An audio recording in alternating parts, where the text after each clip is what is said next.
All right, I'm Matthew DeLeon, and this is my brother Andrew DeLeon.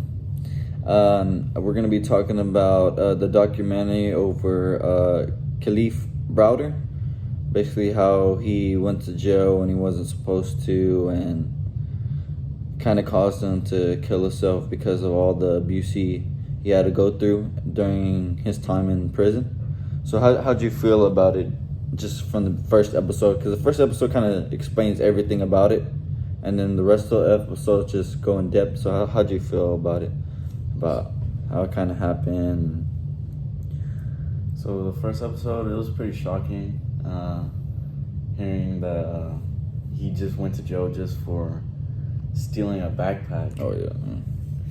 And it was just crazy that he just went to a crazy jail just for that. Like, it could have been like a easy jail, but no, just something. He didn't even go to a juvenile jail. Yeah. And they waited for him to turn 16 just to exploit that, the age gap.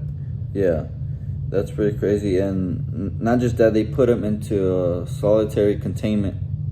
Confinement. Confinement. Which is even worse, just for a backpack. I would have understood if he killed somebody. Yeah. But well, they did either way. He did supposedly said that he punched the guy, but I mean they still had no proof of that. No proof of him doing that. You know, the only thing that I was kind of like weirded out is, wasn't he with somebody else? But he didn't get. I don't know if he got accused for anything. No, he didn't, because the face, it wasn't his structure. Yeah, you're right. By the way, he could have vouched for him. And I don't know if they did. I'm not sure if they did say that. But so I know you probably saw all the abuse that he took, all the beatings and stuff. And in order to get out of that, they mentioned that other prisoners would plead guilty just to get out of that jail or prison. But Kalief didn't do that, just because he really didn't do the crime, and he wanted to take a stand just to show that he didn't do it. And I don't get why I have to say that I'm guilty just to get out of the jail. If you were in that position, would you plead guilty, or would you have done the same as Kalief Browder? I think morally, I probably would have done the same, because like Kalief said, he was saying that everyone always pleads guilty and no one remembers it. And so sometimes that certain person, I probably will take a stand in order to solve everyone else's cases in the future. So I'd probably go with Kalief. My thoughts on that, I would actually probably plead guilty, just because, of course, like you're saying that. Yeah. But you would have to take take the beating and decide, do I want to keep getting beat up? Do I want to continue with this abuse and my mental state? Do I want to continue in that path? Or do I just want to take the easy way out and get out? A lot of people could say it, but can they go through it like he did? He is really a hero. I definitely couldn't do it. I know I could. I don't know. I probably, one of those beatings, I probably would have died. Probably would have just passed out and just died. Because that's crazy how he went through that. But he kept going. When you think about it, he sacrificed his life for others in the future. True, but it's at the end though. Yeah, he did take his life. So what he got out of it was, he opened everybody's eyes to show that, Rikers prison isn't it. It's horrible. The system's horrible, and that it shows also how the police can be fixed. They need to fix that, and as well as judges. I still kind of was confused on how they were really. They kept showing that that black lady, that judge. I don't know if you saw. They kept showing that something was up with her. I didn't really get that part. I didn't really see a problem, but I know that mostly all the judges were responsible of his death. Oh, the one that took over that guy? Yeah. I'm surprised she got that position because she was held responsible for delaying. Oh yeah. All those. Again, with that, like, that didn't make sense with the delays. Like how many delays they had. I mean, since there were so many delays, they should have just dropped the case because of it. I mean, if there's no witness, then why is there a case if he's not showing up? Because he literally went, you know, I saw that he went to Mexico. Oh, yeah. And I was like, what? That, they should drop the case. Yeah. If he's not showing up, obviously he doesn't want to. It should be just called off. Like, and like, who are you trying to protect? I don't know if you saw like him on the phone basically telling like what he saw, what happened. But he could be lying too. He could have probably just did it. He probably didn't like the person, but we won't ever like. But it was weird as Kalief didn't even know who he was. It'd probably be different. It probably would have been a different outcome if he did know who he was and he didn't like him and they bumped heads and he probably did it on purpose. But I mean, that never happened. But it probably would have been different. And about the being ready, they actually established.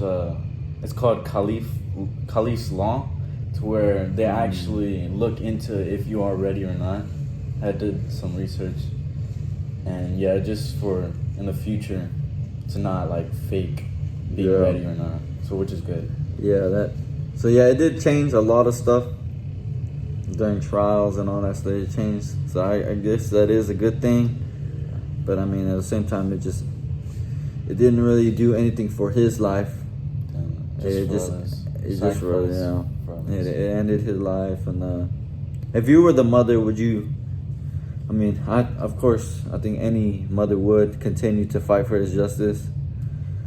It definitely shed tears for me. I don't know, did it shed some tears? I was like, it was pretty sad. Like thinking about it, kind of like once, you know, it's just tough. And then, how do you feel about the dad?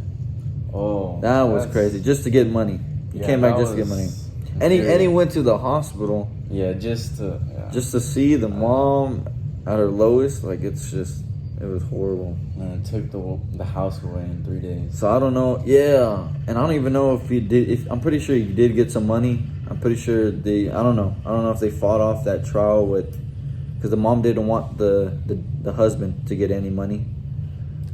But I don't know if he ended up getting money. Either way, I mean. 3.3 million. That's still a lot of money, bro. I mean, I know it wasn't more. It was supposed to be 20 million. Yeah, it was supposed to, but I think that's all they got. That's what I searched up. 3.3 million is still a lot. I mean, of course, everyone would want 220 over 3.3 million, but I mean, it's still a lot of money and. Definitely should have got more. I know they also said it wasn't just because of the money. They just they didn't believe that the dad needed to receive anything because he didn't do anything to help Kalief get out. I mean, he supposedly did have the money to bail him out, but either way, if he did have the money, he wouldn't have got out. Remember, because he was on probation, and it wasn't that he didn't reach past the 5 years. So because of that, he had to stay in prison while they were trying to resolve the trial. So, but yeah, overall. It was a crazy, documentary. I definitely didn't know anything about him. Now I do. Yeah. I'm glad I do because it's just crazy. And I do listen to a lot of Rage Against the Machine, and it's basically all the stuff they're talking about. It's basically what the artists talk about, and just stuff like that, police brutality, all that. And also, big system. I read a book. It's called The Nickel Boys, and it's basically the same thing. Corruption within the police. A kid goes into school and there's so much abuse, and it started just because of injustice. He wasn't even accountable for the actions, and yet he still went to a jail, which was the Nickel School. And it's similar. I see the I'm pretty sure my professor's probably heard of it, but it's a good book. But overall, the documentary was crazy. It was really good. I recommend more people to watch it. But definitely to be educated. All right, that's pretty much it. The documentary I chose to watch over was Jeffrey. No, not Jeffrey. Kalief Browder. Yeah. About what happened to him, about him going to jail and stuff like that. So how I feel about it was pretty insane. Never really realized how corrupt, I guess, a jail system could be. I know they could be. I know the wardens could be quite like brutal to the people there, the cellmates, and it was pretty insane. How'd you feel about it?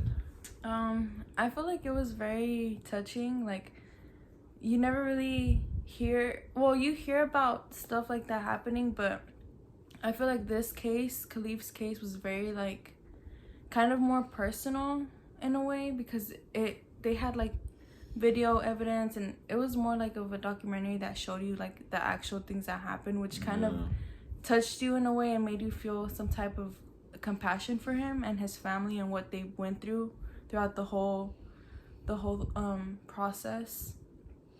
Yeah, this documentary definitely shedded tears, especially at the end. It's just crazy. Yeah, like what my girl Sophia said, that it did show a lot of real footage, blood and everything. And some documentaries, they cut those parts, but it really showed everything. Him getting beaten by the wardens was pretty crazy to me. Like, not just barely hitting him, like constantly hitting. I know they talked about some of his abuse that wasn't shown. So in areas like the shower, the reason why they beat him in there because there was no cameras, and yeah, I'm pretty sure there was even more abuse behind cameras, and which is crazy. The beginning though, when he was talking about how it happened, was weird. The police never really made a report. Evidence. Yeah, and really worried about finding the evidence from the victim. Getting evidence from the camera. They weren't really like I don't know how to say, like they weren't really like looking into it. Yeah, really looking for what actually happened. They just assumed like, oh yeah, it was him, and because of his race, they just assume it's him. It's like any other black guy on the street, which is it's really wrong. The system's all messed up. How'd you feel about I didn't even know that about the babies. About if the mom is a cocaine addict, she has a baby, that she can't take care of the baby anymore after. Yeah, I didn't know that actually, and that. Or like any I didn't drug. know the babies. I mean, of course, they're taking all whatever she eats and all that stuff. But I didn't know like the babies had like cocaine. Like they're already addicted to cocaine. That I didn't know. That was pretty crazy to me. Yeah. I mean, there's a lot of stuff I don't know, but I was like, what the heck? And it was crazy that it was all three of them. Yeah. And yeah, I was kind of confused on. I was like, they all mentioned the same dad. I was like, but aren't they adopted? But I forgot that they're all together. So alright, so at the ending, literally the last episode at the beginning, they announced that Kalief did commit suicide in his mom's house. Yeah, and he basically hung himself. I know it's hard. I don't know what I would do if I was in his position. I'm pretty sure he had so much thoughts in his head. He had trauma and all that stuff, but I guess all the help that he did have counselors and stuff. They didn't help out. So since that didn't help out, you think like even if he talked to as much people as he could, or he told his mom, I'm pretty sure he told his mom how he felt, but if he expressed it out more, you think he would still be here today? Or honestly, I don't know, because the trauma he went through and the stuff he went through was very intense, and I think since he had multiple attempts in jail while he was there. Like, he obviously wasn't happy and he wasn't right, and even though he got help, I feel like it still wasn't enough, because it was 3 years that he lost 3 years of his life for a backpack. that he didn't even steal. So of course he's gonna have like trauma and like things that he's overthinking and can't like understand why it happened to him, you know? So I feel like that's why he was still suffering even after he had help or got help. Yeah, and then after his death, the mom, you know, still fought for his justice. But she passed away. But she ended up passing away. And what was crazy, they were right. They said they were gonna give 20 million to the family, right? I think so. But I guess supposedly the mom was still married to the husband, but they weren't, you know, together, living together. They were separate. So some of that money was going to the dad, to Kalief's dad, but the mom didn't want that to happen. And because he didn't even bother to help Kalief when he was in jail. He could have, but couldn't at the same time. He had enough money to bail him out, which the bond was $900. But since he was on probation, it declined, remember? Yeah. So I don't think even if he had the money, he still had to stay in prison because of that. But either way, though, if that never happened, if he wasn't on probation, the dad probably still wouldn't have, you know, paid it off. Yeah, helped. But yeah, I think it is wrong. It's wrong that the dad did come back after what everything happened and just for the money. I was like, wow, just for the money. Oh, something that was like crazy to me, like when we were watching it, was the bail bonds, like how corrupt they are. Because they were talking about how people will use their 401k plan, they'll give their cars, their jewelry, just to get a bail, because most of the people that they don't have anything. They don't have anything, and so they give whatever they can. Yeah, they said in that area was like one of the poorest, right? Yeah, poorest. And it's like community. It's like a cycle. Like, it's so sad because it's literally a cycle, and I feel like it is. The system is doing it on purpose, and they know they are, and they're just letting these people like go through it and suffer. Yeah, along with that, because it was stop and frisk, right? Yeah. That's like just another cycle. Even the teacher said it's like it happens every day. Crazy. It was like a norm to everybody, even the students. They're like, oh, even the teacher said, who got stopped today? Like, imagine, like, what? Like, it's so normalized. Even okay, now like there's pros and cons to it. I get, because I saw that Donald Trump thought it was a good idea. It could be, but not to the extent to killing somebody. You stop them if they don't want to get stopped. I mean, you still put them down, but you don't have to shoot them. I think in this case, it's not like pros and cons, because these people were being stopped just because they, like, just for anything. Yeah. Like, they weren't even doing a crime. They're just being stopped. And the police are taking it, like, too far and pinning these people down and shooting them for no reason. Even though they didn't commit a crime. Even if they don't have any evidence. Yeah, but it also could prevent future crimes. You know? It could prevent stuff happening in the future. What if they never stopped them? And say if they didn't stop whoever, and then in the future he just killed tons of people. Almost like tens, a community of people. But even if you stop, like, what do they get from that? Like, you stopped them, you can't make an arrest because you have no crime to arrest them for. Yeah, but if they did, I'm saying if they did though, like say if they were like selling drugs, if they didn't find anything, then leave it like that. They're good to go. But if they do have anything, then yeah, that's when you take them in. But I mean that's my kind of take on it. It is wrong. At least to do it to everybody, not just blacks. That's kind of, that's like a racist thing.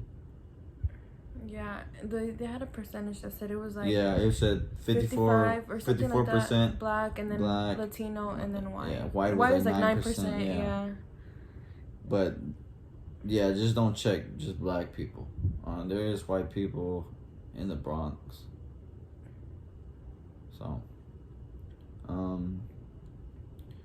but yeah, back to the mom. They were fighting to, I guess, not let the husband get any money. They had a trial for that, right? Or something? I don't know what they're called. Right, and then since the mom passed away, it made it harder for them to do anything, because since she's gone, they don't have like anyone representing like the journey. Yeah, I mean that's kind of how it like ended. There's still people, protesting over stuff like that. I mean, I'm pretty sure it happens every day as we're talking right now. We don't know about it until they stand up. I mean, if Kalief, played the deal, then we wouldn't even know him. Yeah. Like he said, he would have been another criminal. But yeah, that's pretty much it. It was insane. I definitely shed some tears. Yeah. Again, it was very sad. It was hurting. I was like, no, there's no way. Like, I just imagine myself in that. Or like, just anybody in that situation is very sad. You don't really think it's like real, or like it happens on a daily, but it really does, and it's really sad. And we forgot to mention that I hate that they had to push back every trial. Oh yeah, they pushed like back. What the hell? Like, isn't this your job? You should be ready to go. I mean, I know you have to get everything in place. It took a while for them to get the witness, but if it's taking so long, the case should have just been dismissed. They don't want to come. They don't want to come forward. That's it. Like, there's no case. Yeah, that was messed up. That like they delayed it so many times. Like, I don't know how many times. Probably more than 10 for sure. That didn't, and then that some of these judges are fixed. Like that one lady, the black lady. Oh yeah, the one that was gonna replace that one guy. Yeah, and then I don't know. I mean, I know judges are hard. I didn't like that one judge with Mr. Diango, but she's the one that saw that if they keep delaying it and the witness not coming, it should be dismissed. Yeah. So, I mean, I know she was kind of being like an ass for a little bit, and then I guess she realized like there's no case here. No one's coming, and the witness is not even saying, "Oh yeah, it was really him." None of that. So, yeah, it felt like it was all like the police putting a crime together and then trying to leave it like that. Yeah, like they just were like, "Okay, you're a criminal. Forget it." Yeah, that's it. That's all you're gonna be known as.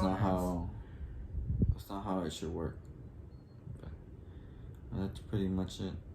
It was a good documentary. So. Yeah, definitely got his name out there. For sure. Now I know who he is because I didn't know who he was. But yeah, it was really good. Yeah, it was a good documentary.